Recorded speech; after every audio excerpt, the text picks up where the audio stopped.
Hello guys, so I'm not even gonna bother looking good today, so just deal with this. Anyway, if you'd like to see what I got up for Christmas kind of video, let me know in the comments below. I only got books and lipstick this year, so unless you're interested in the books I got, I didn't see a reason to make that video, but if you are interested, let me know in the comments below and I shall make one for you. Anyway, today is a video about books. Anyway, every year I make a list of books that I've read through the year, and this is list. It's 32 books for 2017. For some of you that might be a lot, for some of you it might not be. I plan to read at least 40 next year, so we'll see how that goes. Anyway, I wanted to share with you my top 5 favorite books of 2017, at least the ones that I've read. So let's get started. First book is Stardust by Neil Gaiman. In my opinion, this is the best book he has ever written, and this is why I think you should definitely read it. It's very fably, it's much more child-friendly than most of his books, and it's much more child-friendly than the movie. It's also much better than the movie, in my opinion. The story takes place in a village not far from London, where there's a hole in a wall, and if you go through that hole, you will find yourself in the land of fables and stories. And so this young man decides to go there to find a star for the woman of his dreams so that he can marry her. This isn't a very long book. It's got like 200 pages or something, I think. Yeah, 180 pages, so it's not long. But as I mentioned, it's Neil Gaiman's definitely best ever book. It's definitely worth a read, and if you're especially a fan of fable stuff, then this is definitely good for you, because it's not simply fantasy. This also takes you to a lot of fable places, and that is just amazing. So give this book a read, it's amazing. Second book is a Terry Pratchett book. If you know me at all, you know I adore me some Terry Pratchett because he is a god. And this book actually is called Small Gods. I'm so funny. This is a book that you'll absolutely love if you're an atheist like me. If you're not an atheist, you still might find this book funny. For those of you who don't know, the Discworld series is a parody of our world, and this book is a parody of religions and philosophy. I find this hilarious, not only because I'm interested in religions, I hate philosophy, but I'm interested in religions, but I'm also an atheist, so I don't believe in any of those religions, and just seeing the marvelous marvel that Terry Pratchett did in this book, it's so hilarious. It's mostly parody of Christianity and the Inquisitions and all this stuff, but it's hilarious. It's definitely one of the best books he's written, in my opinion. I only got around to reading it this year, but this is a true masterpiece, and if you like Terry Pratchett and if you want to laugh or something, definitely check this out.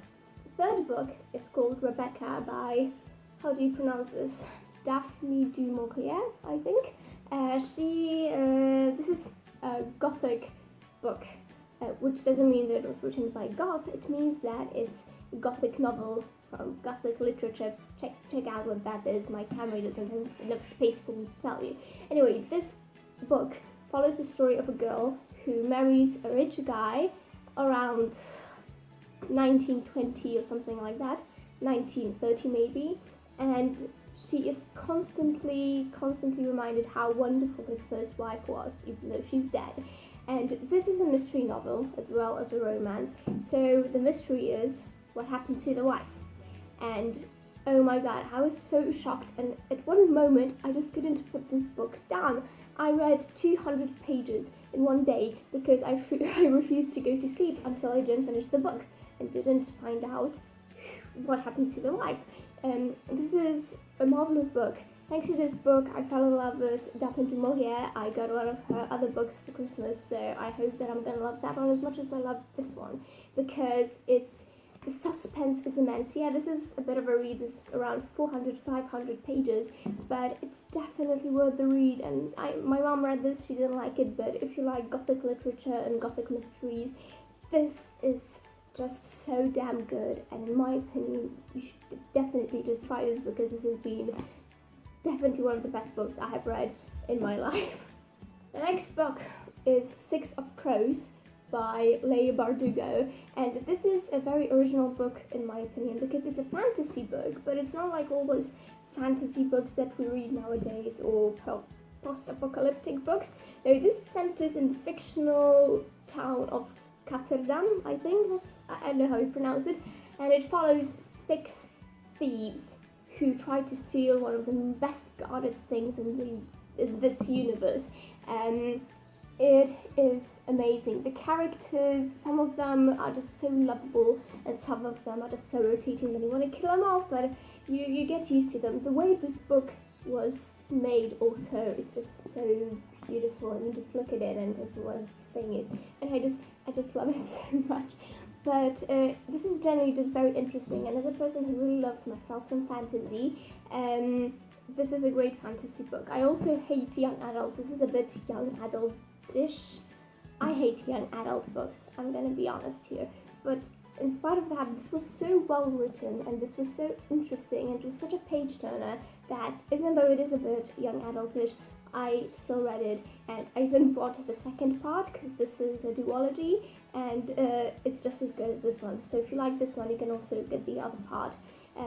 So this is Six of Crows, and well, I don't know what more to say because I don't want to like spoil anything, but it's just amazing as well. I've saved the best for last. The last book is Hex by, oh my god, Thomas Old. I have no idea how to pronounce this. This is a Dutch writer. I have read this as a part of a book club because I'm in a book club with some of my friends from other countries, and this is one of the books that was chosen. This is a horror book, and I don't like horror books. I especially hate Stephen King because in my opinion all of them are either boring or all the same, and this is original. This is the same issue with the other books. This is a book that first of all is very original because it tells the story of a town called Black Spring, yeah, that is haunted by a 17th century witch called Catherine, or it depends on the version, and she haunts the town, but she doesn't do anything like kill people or stuff like that. She just walks around tied up with her eyes and mouth sewn shut, and the people, the teenagers being little shits, as teenagers are, decide to start tormenting her because they are little shits. So this is why the book is original. I've never heard of an idea like this, where actually, I'm not going to spoil anything, but the witch isn't the real monster. The witch isn't the real, scary part of the book. But I'm not going to spoil anything because you should definitely read this. And the reason why, well, this is another thing, it's scary. Most of the horror books or films these days are just not scary. And well, when I read this, I wasn't scared, but then when I turned off the lights and wanted to go to sleep, oh man, I just couldn't. Not really. Some people don't like this book because it has a lot of references to boobs. But you just kind of have to live through it, and the whole book, in my opinion, is definitely worth it. So one of my friends that was reading this with me, she's Dutch, and it turns out that the Dutch book has another ending. Well, she had the same ending, but we looked and we finally found the Dutch ending, although it was hard. So if you do decide to read this book and you want to know how the original book ended, just I don't know how to PM someone on YouTube, but comment down below and I'll tell you how the Dutch version ended. Anyway, this is the best horror book or horror anything I have ever read in my life or had the pleasure to have in my life. So please give Hex a chance, even though the characters are all irritating and you want to kill half of them because they're just so freaking annoying. Anyway, so those were my favorite books of this year. I didn't say much about them, I know, but I just don't like spoiling books. I don't mind if I spoil something for me, but I hate spoiling stuff for other people, and there's just a lot of things that I could say about those books, but they would all spoil something. So if you want to know more about those books, check it out on Wikipedia or something. All of them are worth a read, and all of them are amazing. I'm gonna write down the authors and the English titles because some of them were English, some of them were Polish, so yeah. So you could try and read them if you'd like. And yeah, if you want the Christmas anything, just comment down below. And I hope you enjoyed this. I hope you'll get a chance to read one of those books and enjoy them, because they are simply amazing and they are definitely worth it. So thank you for watching.